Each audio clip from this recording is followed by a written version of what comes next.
বিশ্বের অনেক দেশে নববর্ষকে গ্র্যান্ডভাবে উদযাপন করা হয়, কিন্তু অস্ট্রেলিয়ার সিডনি এবং সংযুক্ত আরব আমিরাতের দুবাই সবচেয়ে দুর্দান্ত আতশবাজি ও প্রযুক্তি নির্ভর প্রদর্শনীর জন্য বিখ্যাত।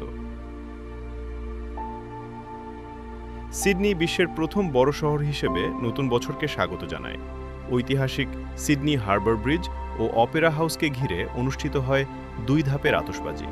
সন্ধ্যা 9টায় শিশু ও পরিবারের জন্য বিশেষ শো, আর ঠিক মধ্যরাতে মূল প্রদর্শনী।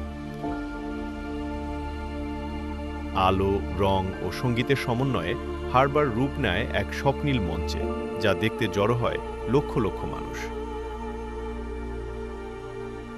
অন্যদিকে দুবাইয়ের উদযাপনের কেন্দ্রবিন্দু বিশ্বের সর্বোচ্চ ভবন বুর্জ খলিফা। এখানে আতশবাজির সঙ্গে যুক্ত হয় লেজার, ড্রোন শো ও নৃত্যরত ফোয়ারা, আধুনিক প্রযুক্তির এক বিস্ময়কর প্রদর্শনী। এই দুই শহরের উদযাপন সরাসরি সম্প্রচারিত হয়ে বিশ্ববাসীকে জানিয়ে দেয় নতুন বছরের রঙিন সূচনা।